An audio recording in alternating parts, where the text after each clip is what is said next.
Today I'm sowing some carrots and I thought I'd show you how I do it.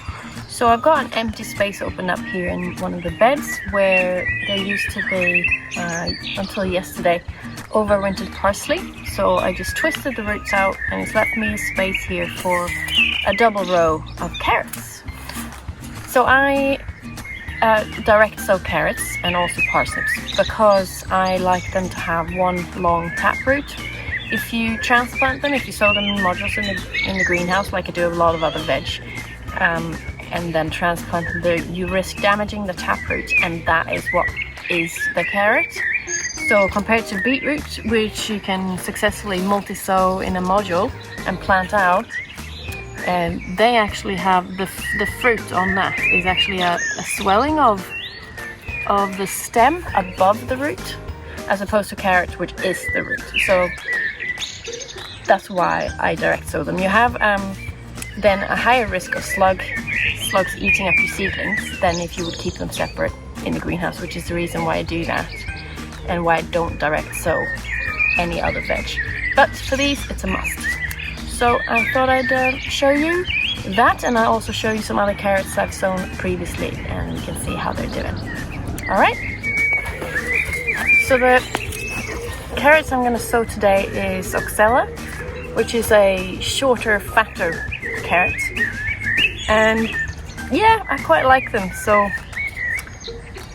they're very juicy flavored, and yeah, I mean, carrot is a carrot, right? But I quite like it. So then you don't have to worry about trouble getting it out if it's really rock solid when you try to harvest your carrot. So I'm going to give it a go. It'll have a nice thick shoulder at the top. So I'm going to sow it at a short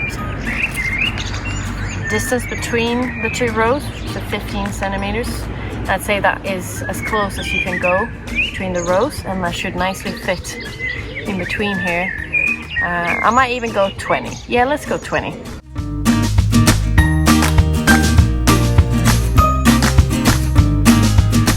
So what I do first is to use my measuring dibber here just to make a little ditch. I'm sure it has a better name. And even though it was just torrential rain, it's still dry, and it just shows how much rain under this extended period is needed to properly go all the way down. Alright? So because, as you saw, it was so dry in the furrows, I'm going to water first, and that thoroughly, and let that water sink in. So for carrots to germinate, you need to have a moist environment that's also a certain temperature. So in winter, you can cover your planting area with fleece, and that will keep it a bit warmer. But now we're in June, so it should be all right. So just let that sink in. So I would also advise try not to get your seed packet wet, especially when it's made out of paper, which is great. This is from the Seed Cooperatives. A big shout out to them for doing plastic-free packaging, but in a wet garden, it can be a bit problematic. So I like to pour it out in my hand, and then I'm gonna try and get them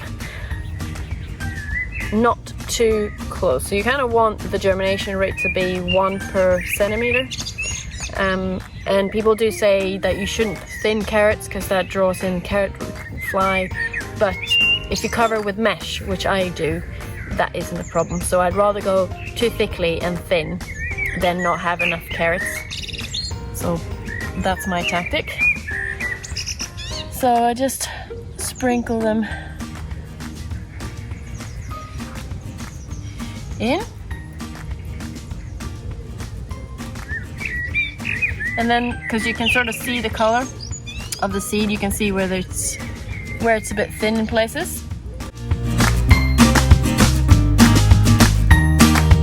The temptation is to sow all the seeds every time, but you can always do another sowing.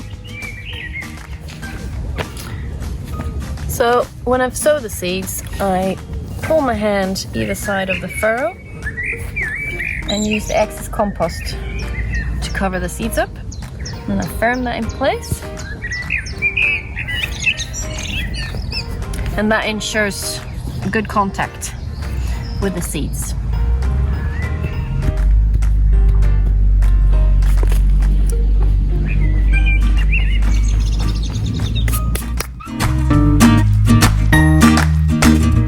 And I also recommend marking out your rows with some sticks so that you don't accidentally plant something else.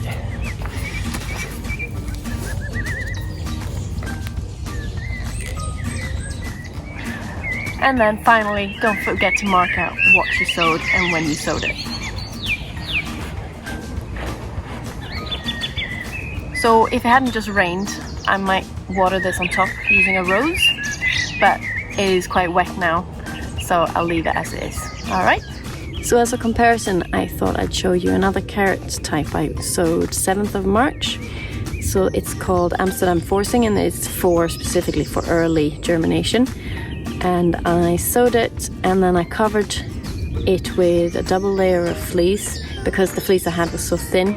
It's on its last legs, and that warmed the compost enough for it to germinate. So they're here. Let's see if you can see any carrots. So they're doing really well, and oh yeah, so they are ready to harvest now really. So let's see if I can get one out. Oh, of course, it's a split.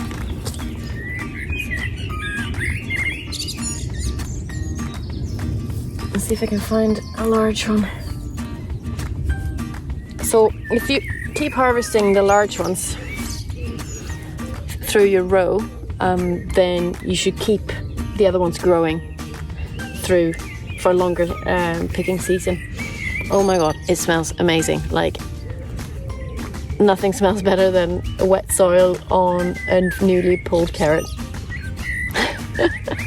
So I hope that was useful to you. Oh yes, I forgot to mention, this mesh is what I use on them. So at some point it gets just too hot with fleece.